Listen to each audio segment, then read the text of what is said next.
Hello friends and मेडोज डेन biopharmaceutics and pharmacokinetic BP604T के इस वीडियो में हम लोग ड्रग डिस्ट्रीब्यूशन में टिश्यू परमिएबिलिटी ऑफ ड्रग के बारे में बात करेंगे। इस वीडियो में हम लोग ड्रग डिस्ट्रीब्यूशन में जो हमारे मेजर रेट डिटरमाइनिंग स्टेप्स होते हैं उनके बारे में बात करेंगे। ड्रग की टिश्यू परमिएबिलिटी किन किन चीज़ों पर डिपेंड करती है उसको समझेंगे। ड्रग की जो फिजिको केमिकल प्रॉपर्टी है उस पर हमारा ड्रग की टिश्यू परमिएबिलिटी किस तरीके से डिपेंड करती है उसके बारे में बात करेंगे। और हमारे बॉडी के जो अलग अलग फिजियोलॉजिकल बैरियर्स हैं उनके थ्रू हमारी ड्रग किस तरीके से पेनिट्रेट होती है या हमारी कौन कौन सी ड्रग उससे पेनिट्रेट हो सकती हैं उसके बारे में यहाँ पे बात करेंगे। मेरा नाम है डॉक्टर महंताब सिंह। तो चलिए शुरू करते हैं। तो अगर हम लोग यहाँ पे टिश्यू परमिएबिलिटी ऑफ ड्रग के बारे में बात करते हैं तो इसके पहले के वीडियोस में हम लोगों ने ड्रग के एब्जॉर्प्शन और डिस्ट्रीब्यूशन के बारे में बात कर लिया है। तो अगर हम लोग सिंपली कहें तो जो हमारी ड्रग है वो साइट ऑफ एडमिनिस्ट्रेशन से उसके सिस्टमिक सर्कुलेशन ब्लड में मूवमेंट की प्रोसेस को हम लोग ड्रग एब्जॉर्प्शन के नाम से इंडिकेट करते हैं।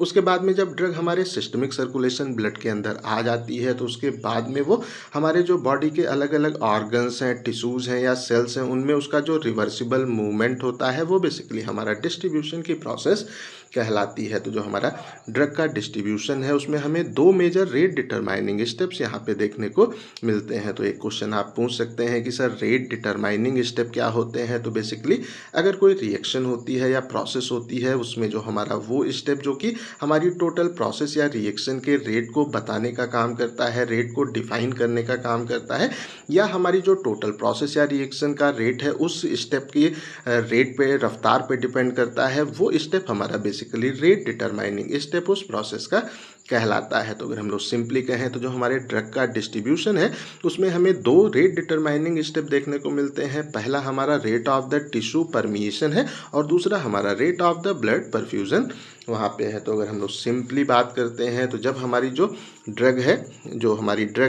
ये अगर हमारी ड्रग है जब ये सिस्टमिक सर्कुलेशन में ब्लड में हमारे आ जाती है उसके बाद में अगर हम ये माने कि ये हमारा इसका जो टारगेट टिश्यू है वो है और इसके अंदर का सेल हमारा ये है। तो अगर हम लोग सिंपली कहें तो हमारी ड्रग सिस्टमिक सर्कुलेशन से हमारा जो टारगेट सेल है उस पर जितना तेज़ी से हमें आते हुए देखने को मिलेगा उतना ही हमारे ड्रग का डिस्ट्रीब्यूशन हमें तेज़ देखने को प्राप्त होगा। तो जो हमारा यहाँ पे है एक तरह से पहला रेट डिटरमाइनिंग स्टेप वो क्या है, वो है हमारा ब्लड का जो परफ्यूज़न हमारे पर्टिकुलर जो टिश्यू है उसके अंदर हमारी जो ड्रग है सिस्टमिक सर्कुलेशन से जितना तेज़ी से उस ऑर्गन में ब्लड के रास्ते आएगी उतना ही ज़्यादा हमें उसका डिस्ट्रीब्यूशन देखने को मिलेगा और जितना ही वो स्लो हमारे इस ऑर्गन तक आएगी उतना ही स्लो हमें ड्रग का डिस्ट्रीब्यूशन देखने को प्राप्त होगा। उसके बाद में जब जो ड्रग है एक बार ECF में एक्स्ट्रा सेलुलर फ्लूइड में टिश्यू के अंदर आ जाती है तो अब क्या है कि उसके बाद का जो हमारा स्टेप है उसमें हमारी ड्रग हमें ECF से सेल के अंदर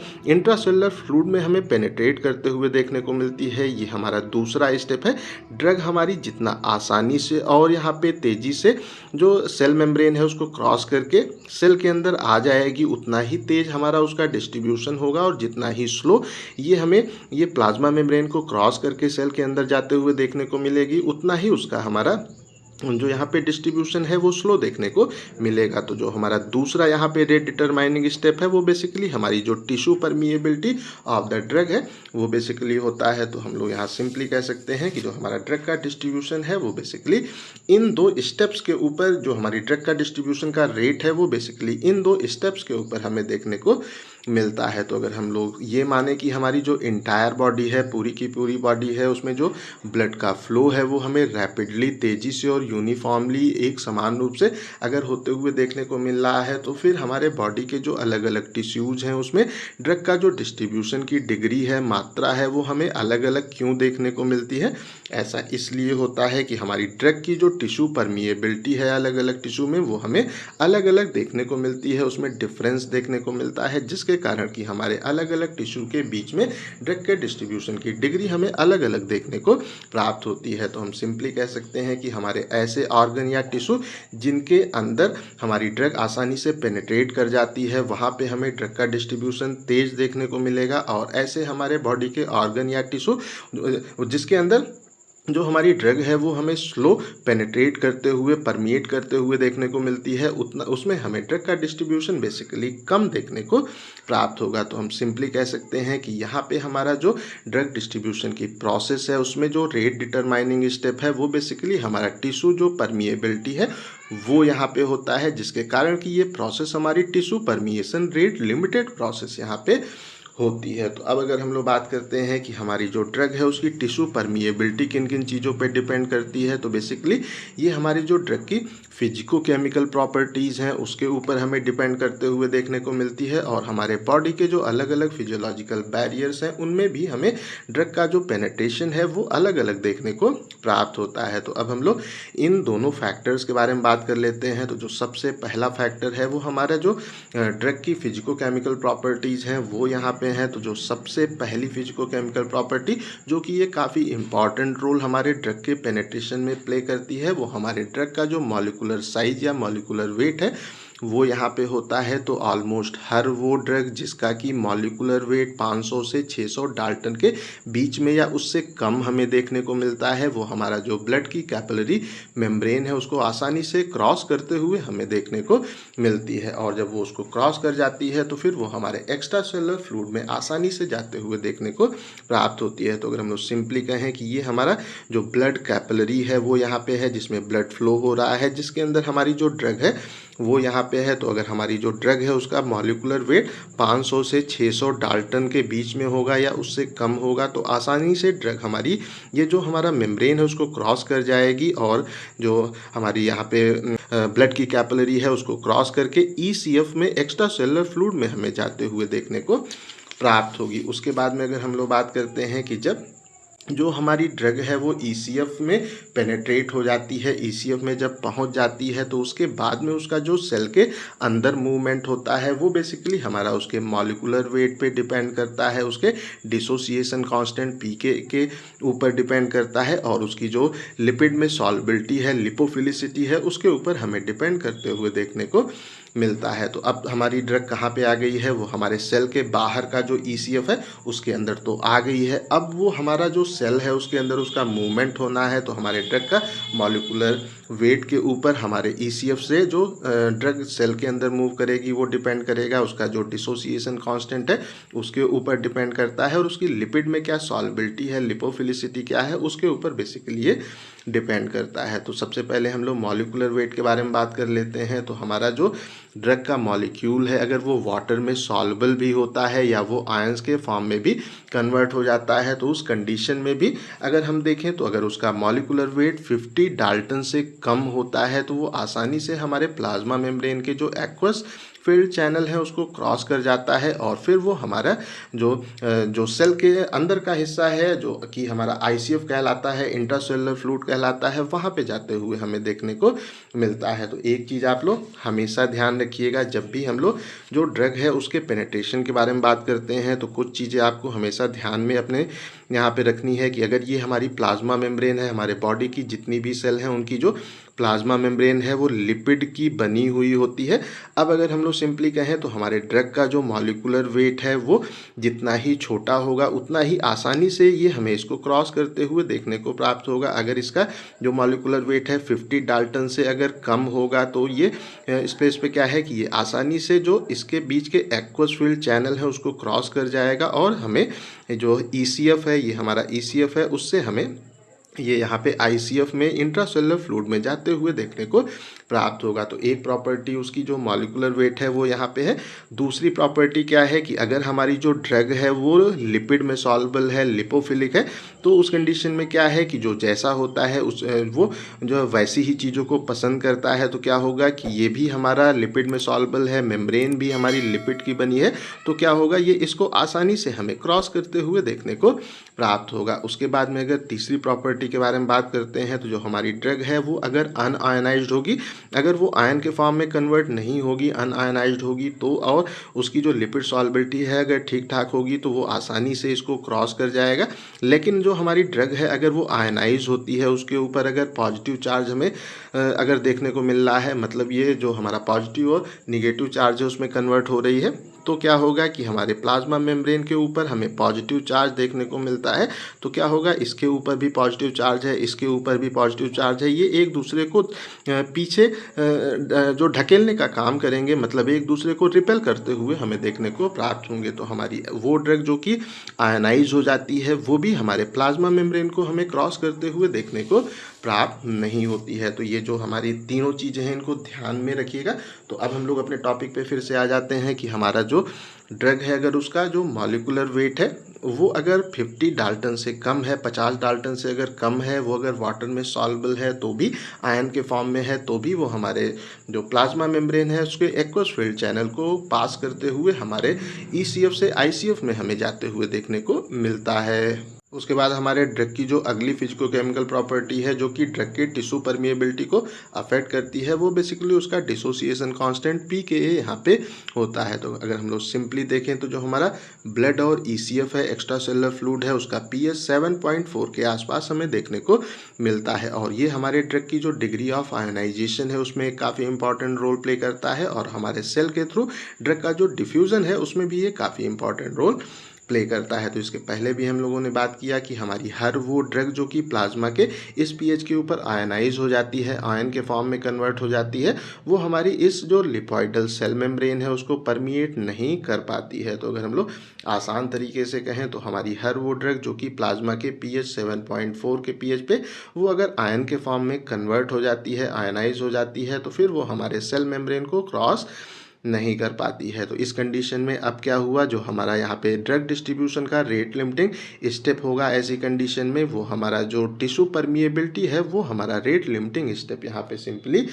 होगा। तो हमने इसके पहले भी बात किया कि जो हमारा पहला स्टेप है वो क्या है कि जो ड्रग है वो सिस्टमिक सर्कुलेशन से ब्लड के रास्ते हमारा जो टारगेट टिश्यू है वहाँ पे आ रही है। तो जो हमारा ये स्टेप है, पहला स्टेप है, वो तो हमें तेज़ी से होते हुए देखने को मिल रहा है। जो हमारी ड्रग है वो तेज़ी से हमारे टारगेट टिश्यू तक आ जा रही है, लेकिन ये यहाँ पे आयन के फॉर्म में है, ये यहाँ पे जो है आयनाइज है। तो क्या होगा, अब ये यहाँ पे हमें प्रॉपरली क्रॉस करते हुए, प्लाज्मा मेम्ब्रेन को क्रॉस करते हुए देखने को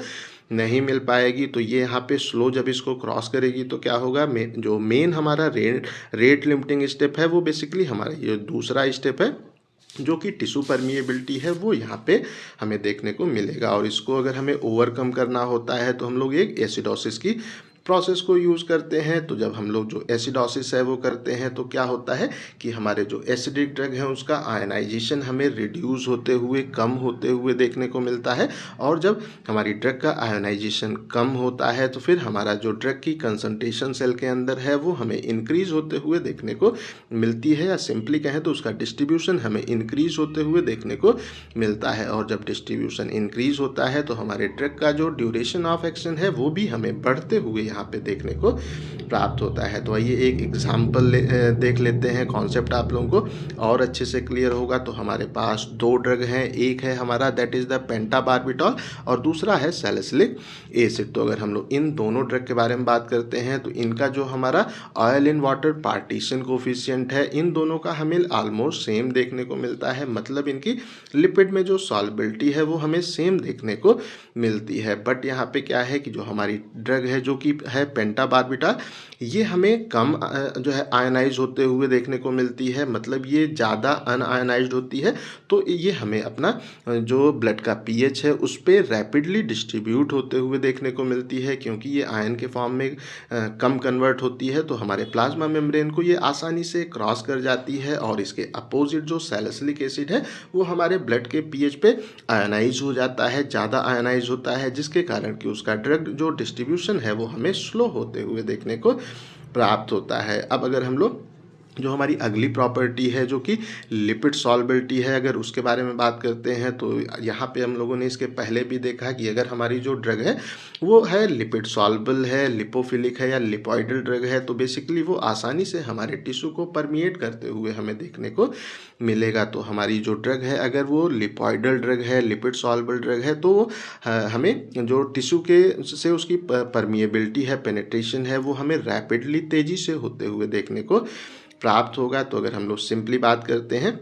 कि हमारी जो यहाँ पे ड्रग है अगर उसकी लिपिड में सॉल्बिलिटी सेम होती है, लेकिन अगेन अगर उसका जो आयनाइजेशन है उसमें हमें अंतर देखने को मिलता है, ब्लड के पीएच पे जो उसका आयनाइजेशन है वो अगर अलग होता है, तो हमारी ऐसी ड्रग जो कि कम आयनाइज होती हैं वो बेसिकली हमें यहाँ पे अच्छे से डिस्ट्रीब्यूट होते हुए देखने को मिलती हैं, और ऐसी ड्रग जो कि ज़्यादा आयनाइज होती हैं वो हमें यहाँ पे कम डिस्ट्रीब्यूट होते हुए देखने को मिलती हैं। तो सेम एग्जांपल यहाँ पे भी है, हमारा जो ड्रग है जो कि पेंटाबार्बिटॉल है वो हमें ब्लड के पीएच पे कम आयनाइज होते हुए देखने को मिलता है, जिसके कारण कि इसका डिस्ट्रीब्यूशन हमें ज़्यादा देखने को मिलता है, और जो सैलिसिलिक एसिड है वो हमारे ब्लड के पीएच पे आयनाइज हो जाता है, जिसके कारण कि इसका डिस्ट्रीब्यूशन हमें कम देखने को मिलता है। हालांकि इन दोनों की जो लिपिड सॉल्युबिलिटी है वो ऑलमोस्ट हमें सेम ही देखने को मिलती है।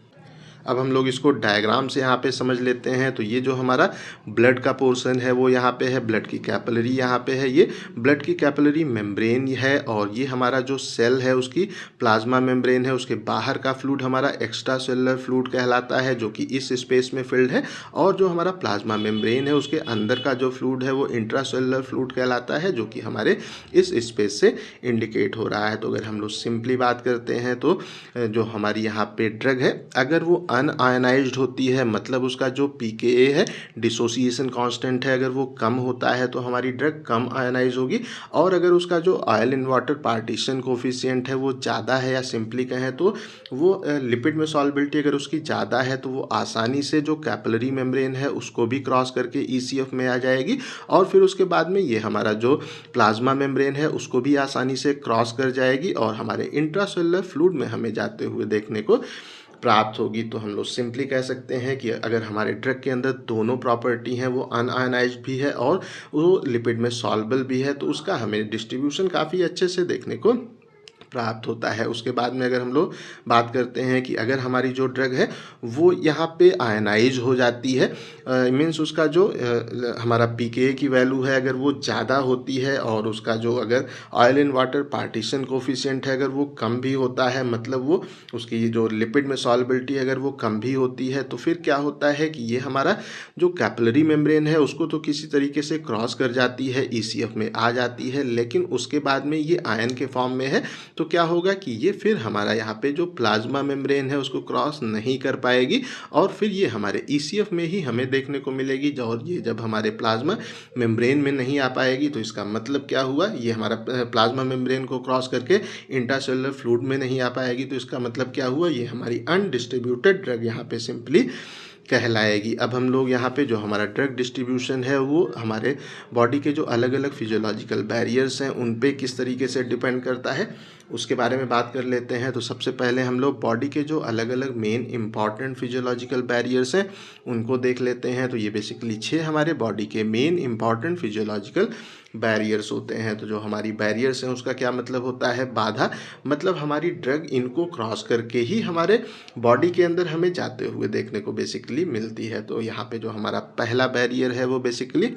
सिंपल कैपिलरी इंडोथीलियल जो बैरियर है वो कहलाता है। उसके बाद में जो दूसरा है वो हमारा सिंपल सेल मेम्ब्रेन बैरियर होता है, तीसरा ब्लड ब्रेन बैरियर है, चौथा हमारा ब्लड CSF बैरियर है, पांचवा हमारा ब्लड प्लेसेंटल बैरियर कहलाता है, और अंतिम हमारा यहाँ पे ब्लड टेस्टिस बैरियर कहलाता है। तो हम लोग सिंपली कह सकते हैं कि जो हमारी जो ब्लड की कैपिलरीज होती हैं उसकी जो हमारी मेम्ब्रेन है वो बेसिकली हमारा सिंपल कैपिलरी इंडोथीलियल बैरियर यहाँ पे होता है। उसके बाद में जो हमारी बॉडी की अलग अलग सेल्स होती हैं उसकी जो प्लाज्मा मेम्ब्रेन है वो हमारा सिंपल सेल मेम्ब्रेन बैरियर यहाँ पे होता है। उसके बाद में जो हमारा ब्लड है और ब्रेन है उसको यहाँ पे अलग करने के लिए हमारा ब्लड ब्रेन जो बैरियर है वो रिस्पॉन्सिबल होता है। जो हमारा सेरेब्रोस्पाइनल फ्लूइड है और ब्लड है उसको यहाँ पे अलग करने के लिए जो ब्लड CSF बैरियर है वो यहाँ पे होता है। जो हमारा प्लेसेंटा है और ब्लड है उसको अलग करने के लिए जो ब्लड प्लेसेंटा बैरियर है वो होता है, और जो टेस्टिस है उसको ब्लड से अलग करने के लिए ब्लड टेस्टिस बैरियर हमें देखने को मिलता है। और इनके थ्रू हमारे ड्रग का जो डिस्ट्रीब्यूशन है, पेनिट्रेशन है, वो हमें अलग अलग बेसिकली देखने को प्राप्त होता है। तो सबसे पहले हम लोग जो हमारा सिंपल कैपिलरी इंडोथीलियल बैरियर है उसको देख लेते हैं। तो यहाँ पे हमारी हर वो ड्रग, वो चाहे आयनाइज्ड हो चाहे अनआयनाइज्ड हो, अगर उसका मॉलिक्यूलर वेट 600 डाल्टन से कम होता है तो वो हमारी आसानी से जो कैपिलरी की मेम्ब्रेन है उसको क्रॉस करके, उसको डिफ्यूज़ करके हमारे इंटरस्टिशियल फ्लूइड में जो हमारी कैपिलरी है उसके बाहर के फ्लूइड में हमें जाते हुए देखने को मिलती है। तो जो हमारा कैपिलरी की मेम्ब्रेन है वो इंडोथीलियम की बनी हुई होती है, जिसके कारण इसको हम लोग सिंपल कैपिलरी इंडोथीलियल बैरियर के नाम से इंडिकेट करते हैं। तो अगर हम लोग सिंपली यहाँ पे बात करते हैं तो आइए इसको भी हम लोग हल्का सा समझ लेते हैं। तो अगर हम लोग सिंपली बात करें कि ये हमारा ब्लड की जो कैपिलरी है वो यहाँ पे है, तो हमारी हर वो जो ड्रग है जिसका कि जो मॉलिक्यूलर वेट है वो अगर 600 डाल्टन से कम है तो क्या होगा, ये हमारा कैपिलरी इंडोथेलियल बैरियर को, जो कि ये हमारी इसकी मेम्ब्रेन है वो है, उसको क्रॉस करके हमारा जो यहाँ पे एक्स्ट्रा सेलुलर फ्लूइड है या इस प्लेस पे इसके बाहर का फ्लूइड है उसमें हमें जाते हुए देखने को मिलता है। तो अगर हम लोग सिंपली बात करते हैं कि जब अप्रॉक्सीमेटली हर ड्रग इसको क्रॉस कर जाती है तो बेसिकली ये जो बैरियर है वो क्यों कहलाता है, तो हमारा जो ड्रग जो कि हमारे ब्लड के कंपोनेंट के साथ में बाउंड हो जाता है वो बेसिकली हमें यहाँ पे रुकते हुए देखने को मिलता है। तो जब हमारा जो ड्रग है वो ब्लड के कंपोनेंट से, ब्लड प्रोटीन वगैरह से बाउंड हो जाता है तो उसका मॉलिक्यूलर वेट हमें काफ़ी ज़्यादा होते हुए देखने को मिलता है, जिसके कारण कि वो इसको क्रॉस नहीं कर पाता है। तो अगर हम लोग सिंपली बात करते हैं तो अगर ये हमारे ड्रग का मॉलिक्यूल है और ये हमारा जो प्लाज्मा प्रोटीन है उसके साथ में अगर बाउंड हो गया तो क्या हुआ कि अब इसका जो मॉलिक्यूलर वेट है वो काफ़ी ज़्यादा हो गया। अब क्या होगा, ये इस मेम्ब्रेन को क्रॉस नहीं कर पाएगा और हमारे ब्लड में ही हमें ट्रैवल करते हुए देखने को प्राप्त होगा। उसके बाद में हमारा जो दूसरा बैरियर है आइए उस पर आ जाते हैं। तो ये तो आपको क्लियर हो गया होगा कि जो सिंपल हमारा कैपिलरी इंडोथेलियल बैरियर है उसमें हर वो ड्रग, वो चाहे आयनाइज हो चाहे अनआयनाइज हो, अगर उसका मॉलिक्यूलर वेट 600 डाल्टन से कम है तो वो आसानी से इसको क्रॉस हमें करते हुए देखने को मिलता है। यहाँ पे एक कंडीशन है कि अगर वो हमारा जो प्लाज्मा प्रोटीन है या ब्लड कंपोनेंट है अगर उसके साथ में बाउंड हो जाता है तो उसका मॉलिक्यूलर वेट हमें बढ़ते हुए देखने को मिलता है, तब वो हमारी इस मेम्ब्रेन, इस बैरियर को क्रॉस नहीं कर पाता है। अब हम लोग अपना जो दूसरा बैरियर है जो कि सिंपल सेल मेम्ब्रेन बैरियर है उसके बारे में बात कर लेते हैं। तो जैसा कि नाम से ही हमें पता चल रहा है कि ये हमारी जो सिंपल बॉडी की सेल्स हैं उसकी जो मेम्ब्रेन है वो बेसिकली एक बैरियर की तरह यहाँ पे ऐड करती है। तो अगर हम लोग यहाँ कहें तो जो हमारी कैपिलरी की वॉल है, ब्लड कैपिलरी की वॉल है, उससे डिफ्यूज़ होके, उससे क्रॉस होके जब हमारी ड्रग ईसीएफ के अंदर, एक्स्ट्रा सेलुलर फ्लूइड के अंदर आ जाती है, तब फिर उसके बाद में वो हमारे जो टिश्यू हैं उसकी सेल्स के अंदर इंटर करते हुए देखने को मिलती है। तो अगर हम लोग जो सिंपल सेल मेम्ब्रेन बैरियर है उसको अगर देखें तो उसका जो स्ट्रक्चर है या उसकी जो हमारी प्रॉपर्टीज़ हैं वो बेसिकली हमारा जो जीआईटी के अंदर लिपॉइडल बैरियर है उन्हीं की तरह देखने को मिलती है। और इसके पहले हम लोगों ने ड्रग के एब्जॉर्प्शन में इसके बारे में बात किया था, तो जो वही सेम प्रॉपर्टी हमें इसके अंदर भी देखने को प्राप्त होती है। तो आइए अब हम लोग इन जो दोनों बैरियर्स हैं उनको यहाँ पे सिंपली देख लेते हैं डायग्राम के थ्रू। तो ये हमारा जो ब्लड की कैपिलरी है उसको शो कर रहा है। उसके बाद में ये हमारा इंडोथेलियल जो बैरियर है वो यहाँ पे है, ब्लड की जो कैपिलरी मेम्ब्रेन है वो यहाँ पे है। उसके बाद में ये हमारा सेल के बाहर का जो फ्लूइड है ईसीएफ को इंडिकेट कर रहा है, और ये हमारी जो प्लाज्मा मेम्ब्रेन है, सेल की मेम्ब्रेन है, वो यहाँ पे है। और इसके अंदर का जो हमारा जो इंट्रासेलुलर फ्लूइड है आईसीएफ है उसको ये इंडिकेट कर रहा है। तो अगर हम लोग सिंपली कहें तो हमारी हर वो ड्रग जिसका कि जो मॉलिक्यूलर वेट है वो 600 डाल्टन से कम होता है, चाहे वो आयनाइज हो चाहे वो अनआयनाइज हो, वो हमें आसानी से जो कैपिलरी इंडोथेलियल बैरियर है उसको क्रॉस करके हमारे ईसीएफ में जाते हुए हमें देखने को प्राप्त होता है। केवल वो ड्रग जो कि प्रोटीन, प्लाज्मा प्रोटीन के साथ में बाउंड हो जाती हैं वही हमें इसको क्रॉस करते हुए देखने को प्राप्त नहीं होती हैं। उसके बाद में अगर हम लोग जो हमारा यहाँ पे जो सिंपल सेल मेम्ब्रेन बैरियर है अगर उसके बारे में बात करते हैं, तो अगर हमारी जो ड्रग है उसका जो मॉलिक्यूलर वेट है वो 50 डाल्टन से अगर कम है, चाहे वो वाटर में सॉल्युबल हो या एक तरह से ना हो, या वो आयन के फॉर्म में हो या यहाँ पे ना हो, वो हमें यहाँ पे जो प्लाज्मा मेम्ब्रेन है उसके एक्वस फील्ड जो चैनल्स होते हैं उसके थ्रू हमें डिफ्यूज़ होके बल्क फ्लो के थ्रू हमारे सेल के अंदर जाते हुए देखने को मिलती है। तो हम लोग आसान तरीके से कह सकते हैं कि हमारा ड्रग का जो मॉलिक्यूल है अगर वो वाटर में सॉल्युबल भी है, आयन के फॉर्म में भी है, लेकिन उसका जो मॉलिक्यूलर वेट है वो 50 डाल्टन से अगर कम है तो वो हमारे प्लाज्मा मेम्ब्रेन के एक्वस फील्ड चैनल को क्रॉस करके बल्क फ्लो के थ्रू उसके अंदर जाते हुए हमें देखने को मिलता है। अब अगर हम लोग बात करते हैं कि जो हमारी ड्रग है अगर वो लिपोफिलिक है और उसका जो मॉलिक्यूलर वेट है वो 50 से 600 डाल्टन के बीच में है, मतलब 600 डाल्टन से अगर वो कम है, तो क्या होगा कि वो हमारा यहाँ पे ECF में भी हमें आते हुए देखने को मिल जाएगा और फिर वो आसानी से पैसिव जो डिफ्यूज़न है उसके थ्रू हमारी प्लाज्मा मेम्ब्रेन को भी ये क्रॉस कर जाएगा। क्योंकि ये हमारी लिपोफिलिक ड्रग है तो ये आसानी से पैसिव डिफ्यूज़न के थ्रू प्लाज्मा मेम्ब्रेन को क्रॉस करके हमारे इंट्रासेलुलर फ्लूइड में हमें जाते हुए देखने को प्राप्त होगा। उसके बाद में अगर हम लोग बात करते हैं कि अगर हमारी जो ड्रग है वो अगर यहाँ पे पोलर है और आयोनाइज्ड है, तो यहाँ पे जो शब्द है पोलर, इसका क्या मतलब हुआ, इसका मतलब हाइड्रोफिलिक जो ड्रग है वो हमारी जो पोलर ड्रग है वो होती हैं, और वो अगर आयनाइज्ड हो जा रही है, आयन के फॉर्म में भी कन्वर्ट हो जा रही है, तो वो हमारा जो यहाँ पे कैपिलरी एंडोथेलियल बैरियर है उसको तो क्रॉस करके आ जाएगी। और अगर जो इसका जो मॉलिक्यूलर वेट है वो भी देख लेते हैं, तो अगर इसका जो मॉलिक्यूलर वेट है वो 50 डाल्टन से हमें ज़्यादा अगर देखने को मिलता है तो वो आसानी से एंडोथेलियल बैरियर को तो किसी तरीके से क्रॉस कर जाएगी। बट यहाँ पे क्या होगा कि वो हमें जो एक्टिव ट्रांसपोर्ट है उसी के थ्रू हमें जो प्लाज्मा मेम्ब्रेन है उसको क्रॉस करते हुए देखने को मिलेगी। अगर उसके कैरियर्स हमारे प्लाज्मा मेम्ब्रेन के ऊपर हैं तभी वो उसको हमें एक्टिव ट्रांसपोर्ट की तरह की मैकेनिज्म से क्रॉस करते हुए देखने को मिलेगी। अगर उसके जो कैरियर है वो प्लाज्मा मेम्ब्रेन पे नहीं है और ड्रग आयनाइज है तो क्या होगी, वो किसी भी तरीके से हमारी प्लाज्मा मेम्ब्रेन को क्रॉस नहीं कर पाएगी। तो हमारी वो ड्रग जो कि अनआयनाइज होती है और लिपोफिलिक होती है वही हमारी प्लाज्मा मेम्ब्रेन को आसानी से क्रॉस कर पाती है। इन शॉर्ट अगर हम लोग बात करते हैं, अब हम लोग जो तीसरा हमारा बैरियर है जो कि हमारे जो बॉडी का सबसे जो इम्पॉर्टेंट हम कह सकते हैं और सबसे स्ट्रॉन्ग बैरियर होता है वो बेसिकली हमारा ब्लड ब्रेन बैरियर कहलाता है। तो ये हमारे ब्लड को और ब्रेन को अलग अलग करने का काम करता है। हमारे ब्लड के ब्रेन के अंदर ब्लड के जो सप्लाई है उसमें कौन से कंपोनेंट ब्रेन में जा सकते हैं, कौन से को रोकना है, वो बेसिकली हमारे ब्लड ब्रेन बैरियर का फंक्शन यहाँ पे होता है। तो अगर हम लोग ब्लड ब्रेन बैरियर को देखें तो यहाँ पे क्या है कि जो हमारी ब्रेन की कैपिलरीज होती हैं उसकी जो एंडोथेलियल सेल्स होती हैं वो हमें एक जो कॉन्टिन्यूअस टाइट हमारे इंट्रासेलुलर जंक्शंस होते हैं उसके थ्रू हमें ज्वाइंट होते हुए कनेक्ट होते हुए देखने को प्राप्त होती है। तो अगर हम लोग सिंपली यहाँ पे वो देखें तो हम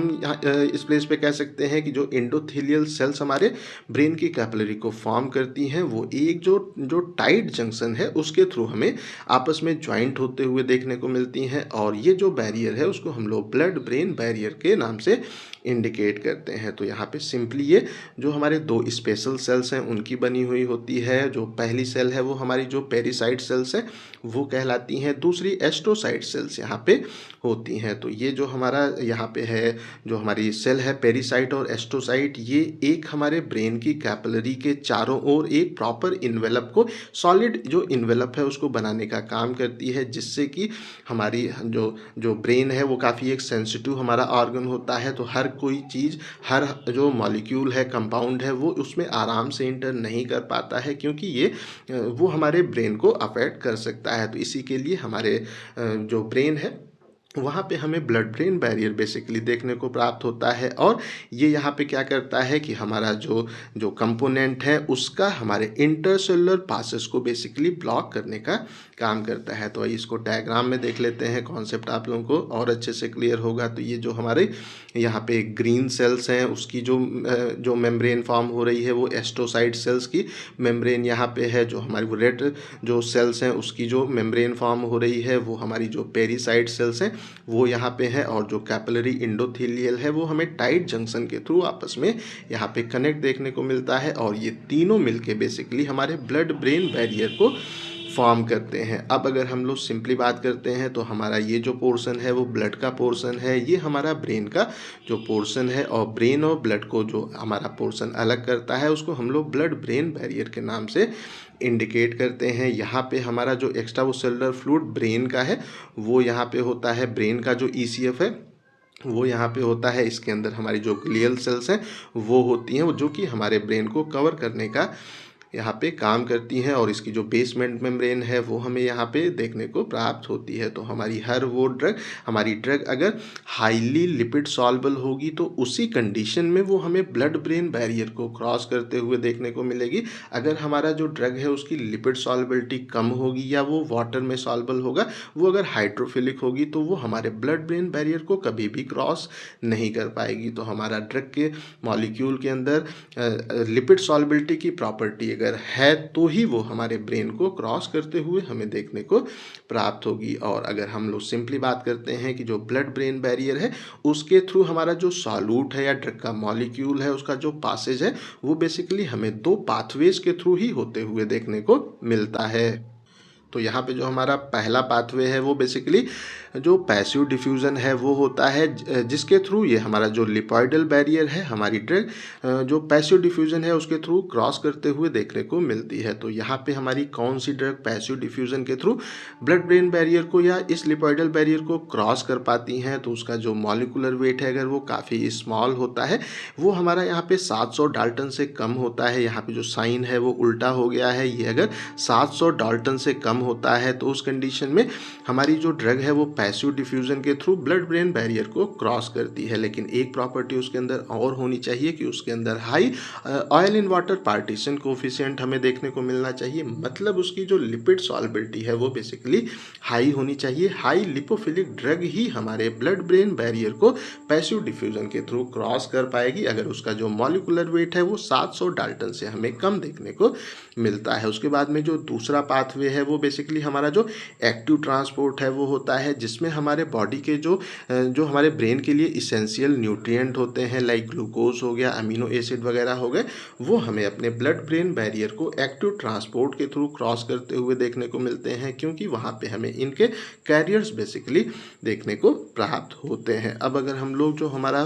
फोर्थ बैरियर है जो कि ब्लड हमारा सेरेब्रोस्पाइनल फ्लूइड बैरियर कहलाता है, CSF बैरियर कहलाता है, अगर उसके बारे में बात करते हैं तो जो हमारा यहाँ पे सेरेब्रोस्पाइनल फ्लूइड है अगर उसके फॉर्मेशन के बारे में बात करते हैं तो वो बेसिकली हमारा जो कोराइड प्लेक्सस है उसके थ्रू हमें जो सेरेब्रोस्पाइनल फ्लूइड है वो बनते हुए हमें देखने को मिलता है। और इसका जो कंपोजिशन है वो हमारे ब्रेन के अंदर जो एक्स्ट्रा सेलुलर फ्लूइड होता है ECF होता है उसी के सिमिलर हमें जो CSF है उसका भी कंपोजिशन देखने को प्राप्त होता है, मतलब दोनों में सेम प्रकार के ही कंपोनेंट हमें देखने को प्राप्त होते हैं। और यहाँ पे जो हमारी होती हैं कोराइड सेल्स होती हैं उनके बीच में जब टाइट जंक्शन होता है तो वो बेसिकली हमारे ब्लड CSF बैरियर को हमें बनाते हुए देखने को मिलती हैं। तो इसके पहले हम लोगों ने ब्लड ब्रेन जो बैरियर है वहाँ पे क्या देखा था कि जो हमारी एपिथेलियल सेल्स है वो एक टाइट जंक्शन के थ्रू, और जो हमारी दो स्पेशल, एक हमारी जो एस्ट्रोसाइट सेल थी वो यहाँ पे थी और एक हमारी पेरिसाइट जो सेल्स हैं वो वहाँ पे थी।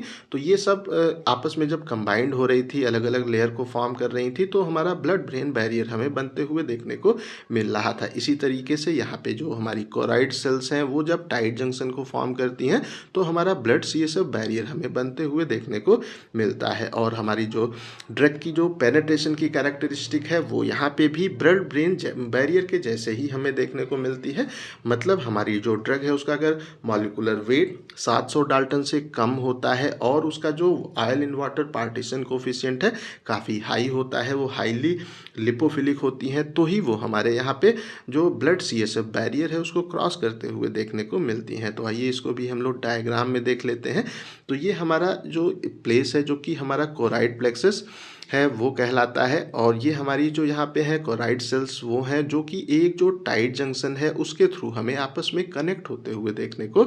प्राप्त होती हैं। और ये जो हमारा पोर्शन है ये ब्लड का जो पोर्शन है वो यहाँ पे है, और ये ऊपर का पोर्शन हमारा सेरेब्रोस्पाइनल फ्लूइड का जो पोर्शन है वो यहाँ पे है, और ये जो हमारा पोर्शन है वो बेसिकली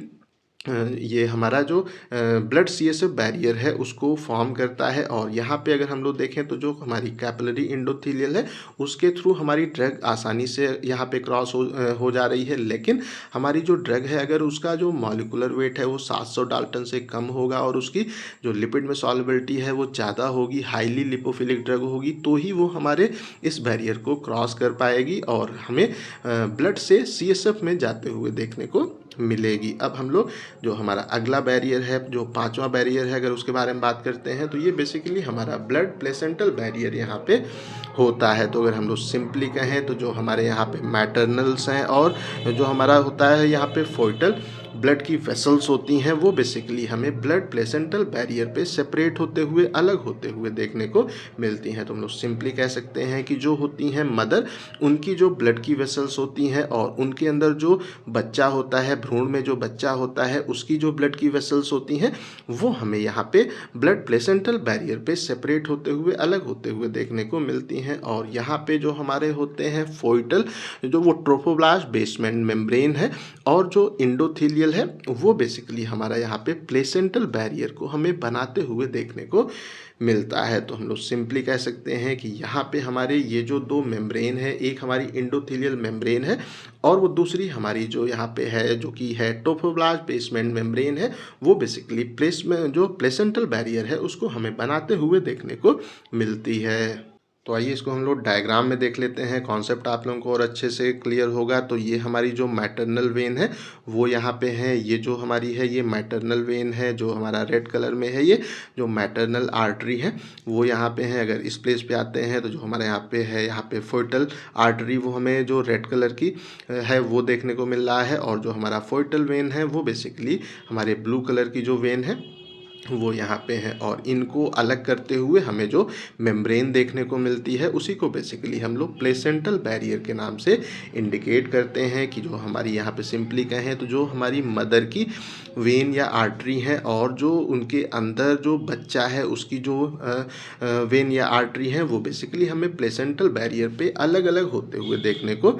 मिलती हैं। तो अगर हम लोग जो यहाँ पे है ह्यूमन प्लेसेंटल बैरियर, उसके बारे में बात करते हैं, तो जब प्रेगनेंसी स्टार्ट होती है, प्रेगनेंसी की जो अर्ली कंडीशन है, वहाँ पे ये जो बैरियर है उसकी थिकनेस हमें अप्रॉक्सीमेटली 25 माइक्रोन के आसपास देखने को मिलती है। और जब जो प्रेगनेंसी का फुल टर्म हो जाता है, जब प्रेगनेंसी अप्रॉक्सीमेटली एंड होने वाली होती है, तो फिर ये जो इसकी ये बैरियर है उसकी थिकनेस हमें रिड्यूस होके 2 माइक्रोन के आसपास रह जाते हुए देखने को मिलती है। तो अगर हम लोग सिंपली यहाँ पे कहें कि हमारी कौन कौन सी ड्रग इसको क्रॉस कर सकती है, तो हमारा जो ड्रग है, अगर उसका जो मॉलिक्यूलर वेट है वो 1000 डाल्टन से अगर कम है, तो वो आसानी से जो प्लेसेंटल बैरियर है उसको क्रॉस करके सिंपल जो डिफ्यूज़न है उसके थ्रू क्रॉस कर जाएगा। और अगर हमारी जो ड्रग है वो हमें वहाँ पे जो मॉडरेट या हाई लिपोफिलिक ड्रग अगर देखने को मिलती है, हाईली लिपिड सॉल्युबल ड्रग या हल्का सा कम लिपिड सॉल्युबल ड्रग है, तो वो भी हमें आसानी से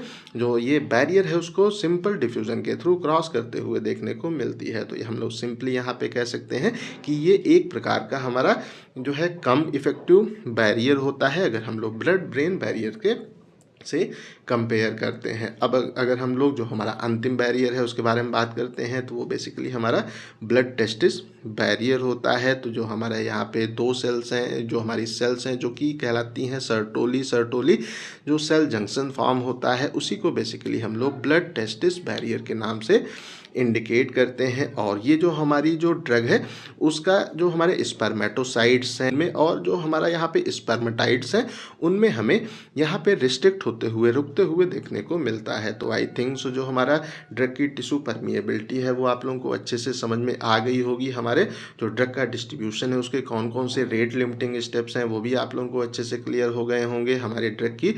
जो फिजिको केमिकल प्रॉपर्टी है, जो कि जो ड्रग है उसकी टिश्यू में परमिएबिलिटी को अफेक्ट करती है, वो भी आप लोगों को अच्छे समझ में आ गए होंगे। और हमारे बॉडी के जो अलग अलग फिजियोलॉजिकल बैरियर्स हैं उनके थ्रू ड्रग का पेनिट्रेशन किस तरीके से होता है, कौन कौन सी ड्रग उसको आसानी से क्रॉस कर सकती हैं, वो भी आप लोगों को अच्छे से समझ में आ गया होगा। अगर अभी भी कहीं कोई कन्फ्यूज़न है तो कमेंट करके पूछ सकते हैं। इस टॉपिक का PDF आपको डिस्क्रिप्शन में मिल जाएगा। इस वीडियो को लाइक करें, अपने दोस्तों के साथ शेयर करें, और ऐसे ही वीडियोज़ को देखने के लिए हमारे चैनल को सब्सक्राइब करना बिल्कुल भी ना भूलें और हमारे ऐप को भी इंस्टॉल करना बिल्कुल भी ना भूलें। Thank you.